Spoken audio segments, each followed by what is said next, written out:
I also want to really thank Mr. John Calise.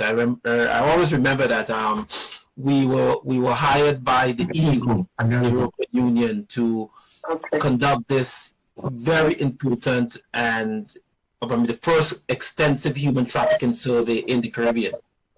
And I wanted to. We had so much of information, so we wanted to get we wanted to reach out to the general public. So we had called the radio station in Grenada, wanted them to have an audience.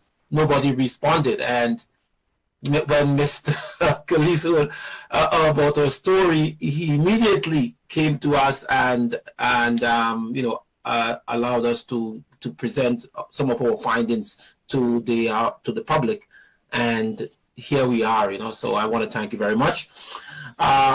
We are as I said, my name is Justine Pierre. I'm originally from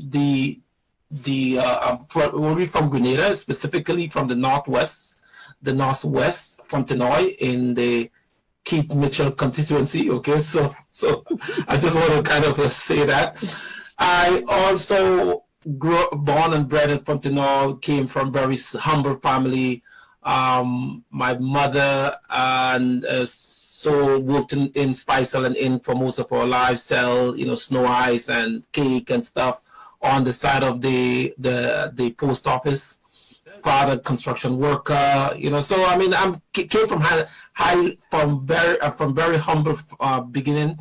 I myself and some of our classmates from primary and secondary school, we grew up there, went to GBSS.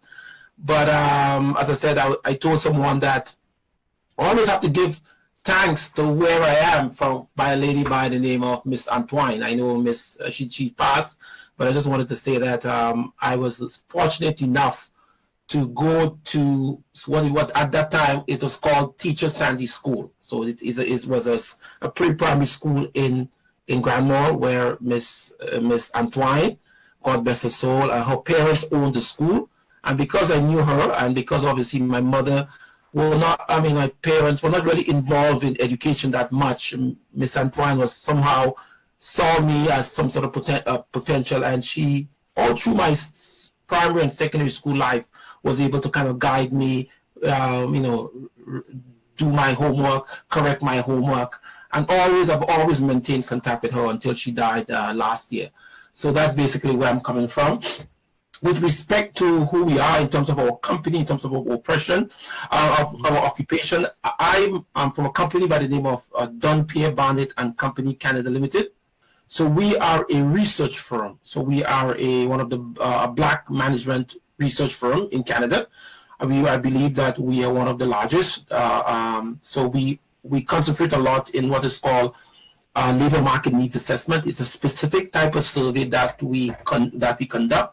It's under the guidance of the ILO and the World Bank, and we also do so with regard to research. We have done maybe over 170 research projects in about 40 countries.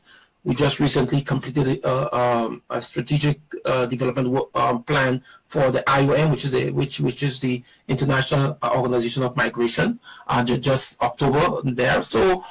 And now we are present in Quebec, doing one of the first ever Black Quebecers pension survey. So so therefore we do a lot of the research work in Canada and most other developing countries. And why maybe I'm here now? We also, as I said, we also have a huge database. So our firm, Dunn Pierre Barrett, and we have one of the largest database on Black people in the world, maybe in over 120 countries. It's called the Black Data and Information Portal. So in this portal, we collect. So every month we collect data from about 120, 130 organizations, and we put that data into the portal. And as a result of that, we have been able to make policy, help countries in finding out about people, finding out where Black people are, In many countries, the UN Decade of Persons of African descent. So we are now trying to help in identifying persons of African descent. And also, what makes us a little different is the sense that when we do research, we apply the research from a different perspective. We apply and include artificial intelligence and machine learning into our research, which is not present in most of the Caribbean region. And obviously, last year we were one of the few companies to actually accurately predict the Grenada June 2020 elections, and I guess that made us a little famous.